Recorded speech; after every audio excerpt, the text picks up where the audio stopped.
যান যায় যাক, হ্যাঁ, শিক্ষার্থী রাস্তায় ডুবে মরলো কি মরলো না, পরীক্ষা চলুক। সবার ওপরটা যেমন ফেল করেছে, সবার নিচেরটাও খানিকটা ফেল করেছে। নিচেরটা হয়তো বা জানাতে ফেল করেছে যে গ্রাউন্ড সিচুয়েশনটা কি, আর ওপরটা সিদ্ধান্ত নিতে ফেল করেছে। বিভিন্ন জায়গায় বন্যা হচ্ছে এবং ব্যাপক পরিমাণ বৃষ্টি হয়েছে। গত 24 ঘন্টায় 97 মিলিমিটার বৃষ্টি হয়েছে গতকালকে। আজকেও কি পরিমাণ হয়েছে আমি আজকের খবরটা বলতে পারবো না, কিন্তু চট্টগ্রামেও এরকম।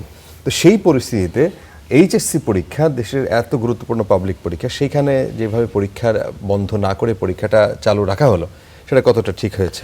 এটা অত্যন্ত অন্যায় হয়েছে, এবং এই অন্যায় ডেফিনেটলি শিক্ষা বোর্ড, শিক্ষা মন্ত্রণালয় এবং মানে আবহাওয়া অফিস, এই তিনটার ঘাড়েই এই অন্যায়টা বর্তায়।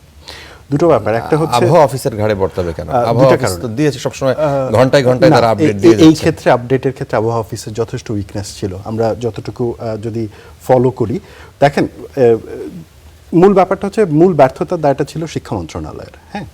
আর তার সাথে যে সহযোগী, অর্থাৎ আবহাওয়া দপ্তর, শিক্ষা মন্ত্রণালয়, শিক্ষা বোর্ড এবং স্থানীয় প্রশাসন, এই চারটাই তো স্টেক হোল্ডার এসএসসি পরীক্ষার দেশব্যাপী, তাই না? এই চারটা স্টেক হোল্ডারের মধ্যে একটা সমন্বয়ের দরকার হয়, আর সবার উপর থেকে আদেশটা আসে শিক্ষামন্ত্রীর কাছ থেকে, আর সব নিচে গিয়ে ইউএনও পর্যায়ে সেটাকে বাস্তবায়ন করা হয় এবং স্কুল লেভেলে। তো সবার ওপরটা যেমন ফেল করেছে, সবার নিচেরটাও খানিকটা ফেল করেছে। নিচেরটা হয়তো বা জানাতে ফেল করেছে যে গ্রাউন্ড সিচুয়েশনটা কি, আর ওপরটা সিদ্ধান্ত নিতে ফেল করেছে। আপনি আবহাওয়া অফিসের কথা বলেছেন, এটা বলছি এই কারণে, দেখেন পৃথিবীতে টেকনোলজি এখন ওই পর্যায়ে চলে গেছে, আপনি লিটারালি কাউন্ট করে বলে দিতে পারবেন একটা প্রবাবল সংখ্যা পর্যন্ত, যে কখন এই সপ্তাহে কতটুকু বৃষ্টিপাত হবে, কোথায় কোথায় বৃষ্টিপাত হবে এবং কি পরিমাণ বৃষ্টিপাত হবে। বৃষ্টিপাত যে হচ্ছে, দেশে যে বন্যা পরিস্থিতি তৈরি হচ্ছে, মানুষের যে ভোগান্তি হচ্ছে, এইটা তো মোটামুটি ক্লিয়ার।